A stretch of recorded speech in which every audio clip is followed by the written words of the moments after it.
Welcome to Off the Record, talking real estate with Joe and Makayla. If you're interested in the Portland, Oregon real estate market and want the unvarnished inside scoop, you've come to the right place. Thanks for giving us a listen. Okay, welcome everyone to the show. Thanks for joining us. We really appreciate you being here. Hi, Makayla. Hello. How are you?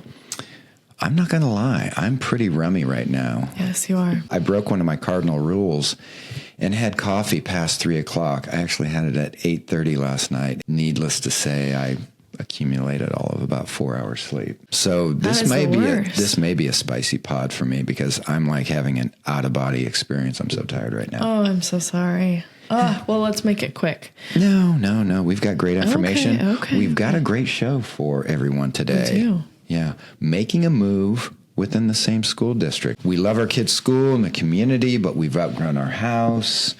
We need to make a change, get something bigger, or whatever the case might be. How do you make that happen? Because we're hearing that a lot lately. It can be tricky, but we have got the playbook for you, don't we? We sure do. We know how busy life gets and how crazy it is to make a move, especially when you need and want to be so specific. So we wanted to map out a plan for you. Yeah. Before we do that, though, we have to do the off-the-record moment.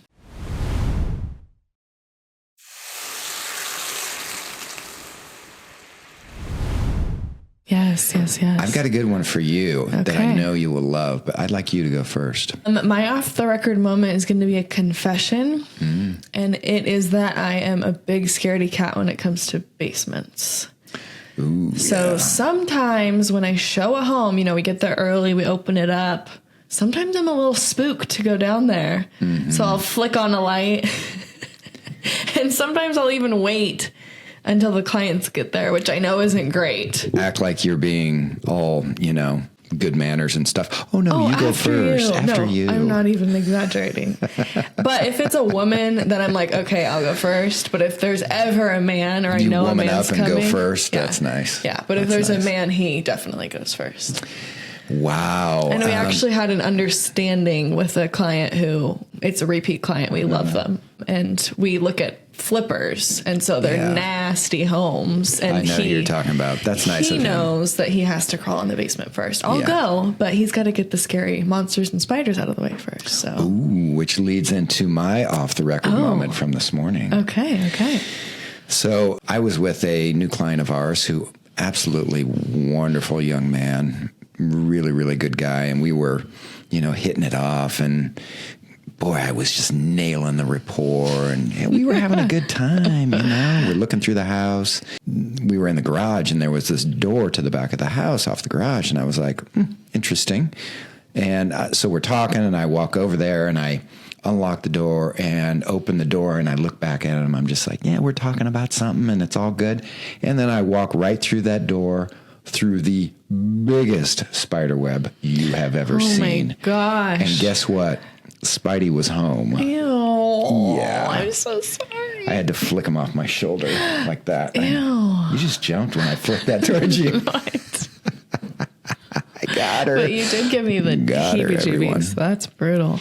Yeah, it was not a good moment where you're rifling your hands through your hair and off your shoulders and everything, and it's all just fresh webby. Yeah, that's gross. Did you let out a little squeal? No. No, you played it cool? This was a manly moment. I played it cool. My guy was cool, though, and he goes, that spider's on your shoulder. And I was like, oh, yeah, he is. Flicked him on the wall. Yeah. You would have heard my scream across town. That was very, very brave of you. I just saw you jump when I flicked. Well, you flicked in my motion, or in my direction.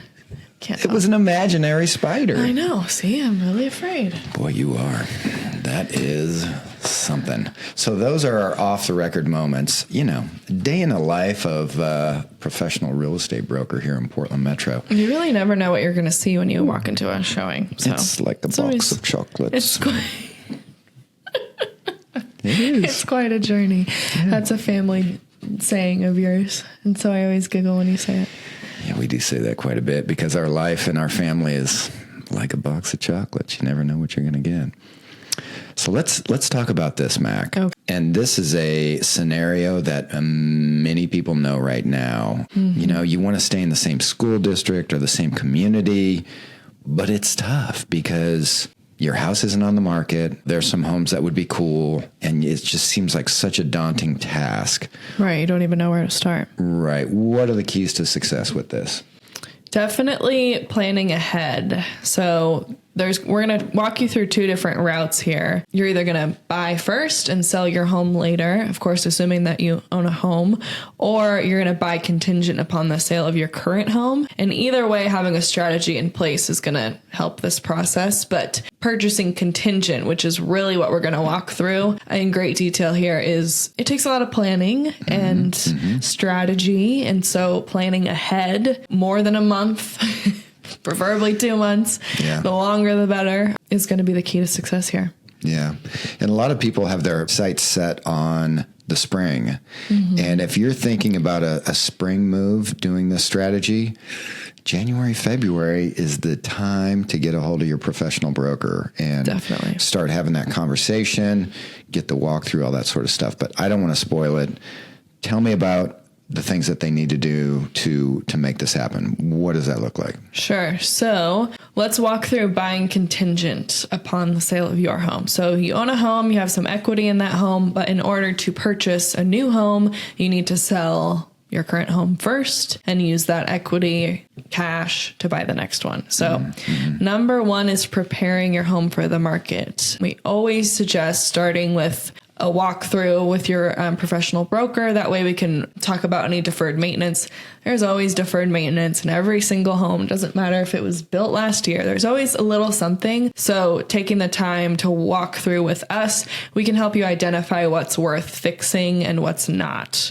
And you know what's funny is 9 times out of 10, we do these walkthroughs with our clients who are getting ready to get their home on the market at some point. People think that they have to do more than they need to. Yeah. And they have to spend more money than they need to. And that's just not the case. There are a ton of things that we see where people are like, should I cut out this wall here and make it more open? It's like, no. No, it's almost all the projects that they wanted to do, you know, that they dreamt of doing. And they're like, should I squeeze this in the last 2 months? And usually, always the answer is no. So, the biggest thing is obviously the declutter and deep clean. Yes. I mean, that's the big one. You just got to get everything out of the house. And for so many people, especially like I've got my 3 boys, and if we were going to declutter and deep clean our house, I can't even imagine how many months it would take us to do it. Right. But even if they don't have kids, if you live in a house for even just 3 to 5 years, you're going to accumulate stuff. Yeah. And unless you are Makayla Mast and have 0 things that don't need to be there. This is not true, but thank you. I love it. I'm a huge fan of how you organize your house. Thank you. And your living space. You and your husband. I'm so flattered. I'm so jealous because there's not one thing out of place. There's nothing stacked in the corner that will get, taken care of later. Well, thank you. If my wife is listening, it's because I'm neurotic. That's a bad thing. We need to have that taken care of, honey. No, it's fine. Just wait till I have children. I'm sure it'll be a very different picture. True. But yes, decluttering takes some time. So I'd suggest starting room by room. Don't try to tackle everything at once, which seems obvious, but don't start with the main living space. Maybe start in a back bedroom and work your way down or work your way up or whatever it is. And feel free to pack things in the garage, pack things in closets. You don't need to have those spaces pristine. Nobody cares. They just want to know that space exists. Once you get to that point where you have those things done, then we can come in, take photography, get some marketing put together, and get you ready for the time when you do hit the market. And having that all in the can, so to speak, and ready to go is critically important, because then when you find the home that you want, you're ready. Right. And as soon as we get photography, that's when we can start pre-marketing for you. So even if we're not listed and active on the market, we can be putting feelers out to brokers in our brokerage. We can be sending out postcards, whatever it is. To our database and to all sorts of different people. So lots goes into that. Yes. But from there, most people have already begun their search, right. even when they're working on their home. You get excited and you're like, we're preparing and we're getting ready, and look at all these cool homes that are out there. And should we go look at them? And you're still 3 months away from from being ready to go, which is let's wait until you got everything in place with what you're trying to get done with your house. But once you're there, it's an exciting time, isn't it? Right. That's when you become Zillow addicted, as I like to say. I feel like people here in Washington County and Western Portland, and Portland in general, I feel like Redfin's kind of taken over Zillow a little bit as far as the preferred search. Yeah, I feel like you're right. I think it's about 50-50 when people send me listings, whether it's Zillow or Redfin linked. And it's crazy. There's this third website that's really creeping up that is getting a lot of people. It's called LivPortland.com, LIVPortland.com. You guys have probably already heard about it, I'm sure. Please use our website to search for homes. It helps us out a lot. And it makes us feel really good when you send us a listing and it's on our website because we work so hard on it. Yeah. Well, Rika works so hard on it. Yeah. We work hard on... Yeah. It's a good experience, too. It's a good user experience. So. It is. Okay. Anyways, wow. Way off track here. So narrowing in on your search... It's like Joe said, it's kind of a two-step process. You're likely already looking. We're already looking for you, but maybe that's the time that we start to actually go see some homes in person. And since we're school district specific here, if there's not enough inventory for you to look at, we can definitely do extra marketing efforts to see if there's anything we can stir up. So we've sent letters to the neighborhoods before. We've done targeted ads, lots of different things that we won't bore you with. But decades ago, I had a client who was looking at a specific neighborhood in Bowercrest, not far from here. Yeah. And they knew it was like a 50 home area. And I sent out a letter, very nice personal letter to everyone, just explaining my client's situation. I had 3 people respond, and they ended up buying one of the homes. That's amazing. It was awesome. Yeah, so it does work. That type of situation would be so much easier to do a contingent purchase, right? Because their home isn't on the market. Then we get to listing your current home. There's a couple of different ways of doing it, but your sale can be subject to you finding a suitable replacement property if you want to get your home on the market before you find that perfect home. That's the verbiage we put on the private remarks on the RMLS, so brokers know, they have to find a home before we can close. Right. And a lot of times, if you've got a top 10% home or top 20% home, people will give you time to go find your next home, right? So they'll say, yep, here's our offer.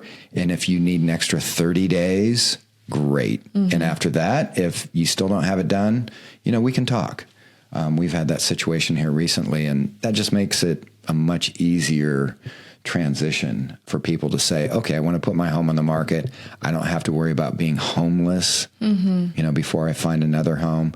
And these buyers that I have are willing to give us some time to make that happen. That was a really smooth transition for those folks. I'm glad that worked out so well. Yeah. When our clients have kids, they get so nervous about showings, which we totally understand. Getting your home ready for a showing is a lot because you want it to look presentable and perfect. And when you have kids, it just adds to the clutter and the chaos. So we are always really careful to work with you to coordinate showings at a time that, works best for you and your family. So we can give 2 hours notice or as much as like 24 hours notice if that's what you prefer. And then we can also try to block showings together, group them together. That way you can just clean the house and then be out of the house for a couple hours and it gets shown multiple times. So that's always a big anxiety point. Yep. So I wanted to talk about that. What about making offers? Sure. So we're hunting for homes. They are going to be contingent offers until we accept or you accept an offer on your current home. Once you accept an offer on your current home, your offers are just going to be subject to the closing of current home. So ideally, we wait until your home is under contract before we start writing offers for you. But if you find the perfect home, we write a contingent offer and we just strategize a little bit on terms in that offer, right? We want to try and sweeten the deal for the seller to accept your offer, considering that they have to wait for you to get a buyer. And the other side of it is, that's why being prepared and having your house completely ready, having photography, having all the marketing in place, having the listing ready to go at a push of a button.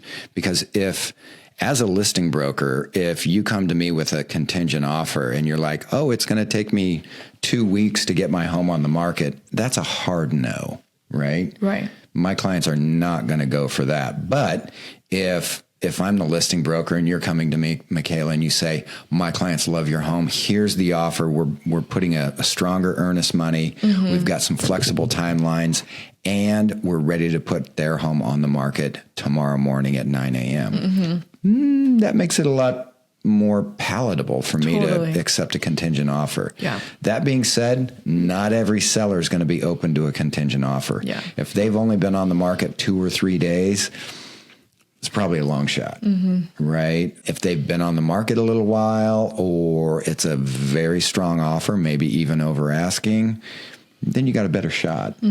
Price, term, conditions, all those things line up for the seller. Yeah, they're at least going to listen to it.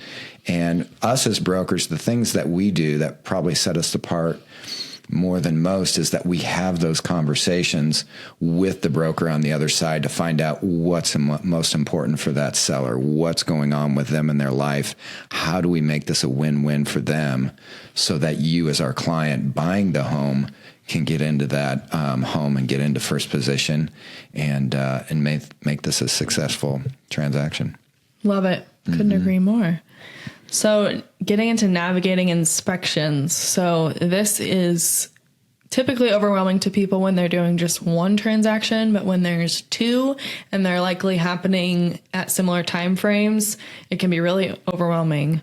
We are very, very hands-on with inspection periods regardless, but with, having two, it's even more important to have a team. We are super organized with timelines and getting quotes for you and making sure the work is done on time and by good contractors for good prices, all of the things. We're showing up, meeting contractors, and then also negotiating the other side. So you're not hopefully doing too much of a laundry list of repairs on the selling side. One of the things that I love that you do, and I've heard you say this a bunch of times in our meetings of the conversations, is suggesting if you're selling your home, looking to buy another home, having a pre-listing inspection done for your home can be a lifesaver. It can be amazing because you get to see maybe some of the deferred maintenance items that you didn't know about and can address right away, and maybe for a better price than when you're under the gun during an inspection contingency time period. Yeah. But then also,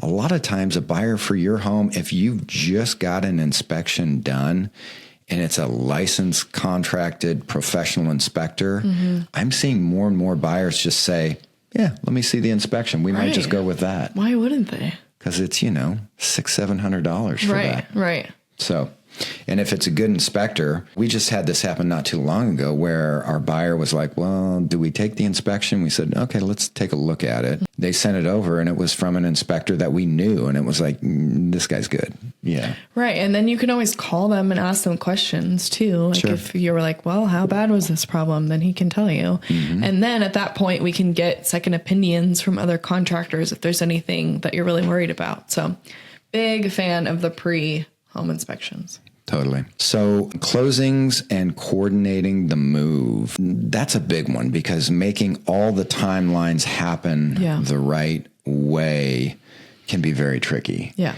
And you got to be on the same page. You got to have a strategy.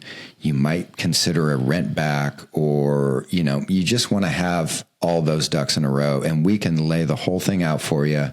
We'll get it in writing so that it's very clear what's supposed to happen and when. And the other side of it is just making sure that all of the little things getting taken care of so that you don't have any, how should I say it, snafus where, we're not going to be able to close for a week now, late. And that just causes the entire domino thing to fall. And it can be a mess. So staying on top of all of that is critical. And then there's also the renter's insurance thing. With the rent backs. Yeah. Yeah. You got to deal with all that, which has become more of a hassle than it has in the past. Right. But if we can do it early on in the transaction when there's less happening, I feel like that makes things a little bit easier. So that's always something we can recommend. And then we can also help you schedule movers, which, you know, seems like something easy to do. But if it's one less thing we can take off your plate, we're happy to help with that. I want to touch back really quick on the fact that contingent, you know, this process will be subject to the closing of their home. I feel like people are afraid that if they sell their home first and they don't find something that they're going to be homeless. Right. I think people understand that concept, but I think there's fear that it might hurt their opportunity to get offers. I have not seen it hurt someone's chances. I can't remember. I mean, it's been a little, I just can't remember that being the case. Yeah. If the house is great and someone loves it and they want to buy it, 9 times out of 10, they're going to be okay with a little bit longer close or giving a rent back or taking a longer possession, that type of thing. It's just, you know, that's not typically the case. So that makes it even more important to have your house looking as fantastic as you can. Right? Okay, cool. Yeah. Did I alleviate your fears there? You alleviated my fears. Thank you. Outstanding. So much. Appreciate it. So what about buying first, then selling? This one's pretty straightforward. Yeah. It's pretty much all explained in the... I covered it right in there. In the header. It's not really a similar process at all, but similar timelines. If you want to like list your home right after you find something. So that just goes to show that coordination and communication is important there, which is always going to be the case. Yeah. My client who I was with this morning, who helped me out with Mr. Spider, he just found out that he probably can buy he has a house in out of state that he's selling. The lender just told him today, hey, if you want to buy non-contingent, you can. Right? Wow. Yeah, fantastic. Yeah. So it's worth talking to your lender and just saying, do you have some options for me if I want to buy non-contingent? And sometimes that's stressful because you don't have the big down payment. Maybe you've got to move some funds or some assets around or different things like that. But if it means you getting into a home versus not getting into a home and it's your dream home or, you know, whatever the case might be, it's worth at least asking the question of your lender to say, is that a possibility for me? Right. And we will do everything in our power to make sure that if you can do that, that we are listing and selling your home as quickly as possible so you're not carrying 2 mortgages for too long. Exactly.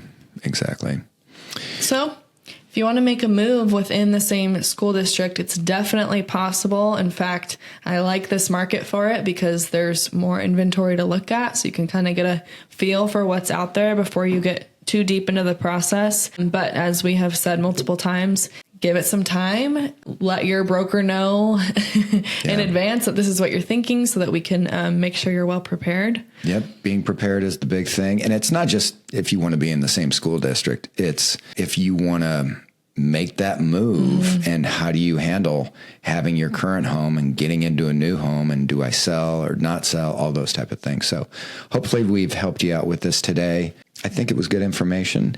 The show notes at LivPortland.com will have additional information, so please go there and check it out. And then also, we are needing to address our final segment, which is what we're loving right now. One thing we're loving. Also, before we get into that, I want to say we have a great episode about school district ratings.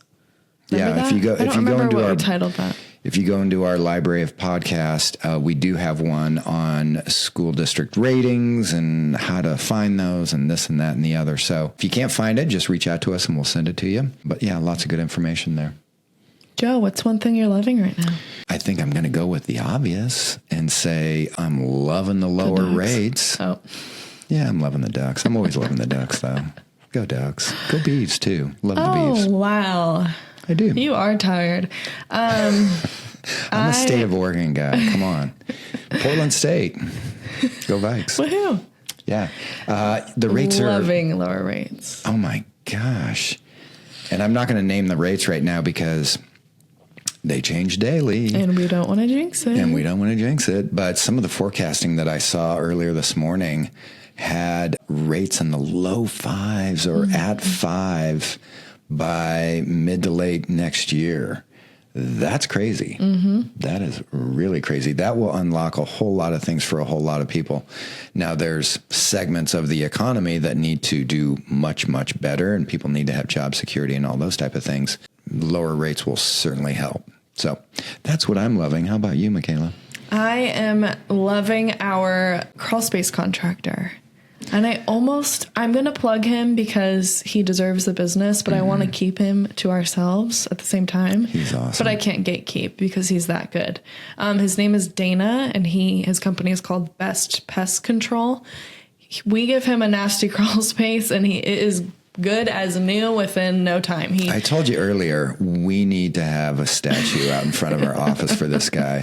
He's a true hero. A true hero. He's working on a listing for us right now that's sale pending, and it is a full gut job. Insulation, pests, vapor barrier. He's affordable. He understands the real estate process, meaning that he knows that these jobs need to happen quickly, and he knows what questions we're going to ask and where to refer us if he can't do it. He's just the best. He is the best. So if you need shout out to Dana. A crawl space guy or a pest guy, reach out and we'll connect you with him. He's going to get all blown up now. What happened? Good. He deserves the business. He does. As long as he puts us first. Yeah, exactly. We're still first, Dana. Okay, guys, that's the show for today. Thanks so much for joining us. Remember to visit LivPortland.com. And oh, yeah, if you're on YouTube watching this, subscribe. We love new subscribers. We do. And like this puppy, yeah, we look forward to providing more good information. Reach out if there's a topic that we can provide some information for you on. And have a wonderful day. Wonderful day. Thanks for listening. Thanks, guys. Take care. Thanks for joining us today. If you're interested in finding out more about Joe, myself, or the LivPortland team, you can go to LivPortland.com. Thanks for giving us a listen, and see you next time on the Off the Record podcast.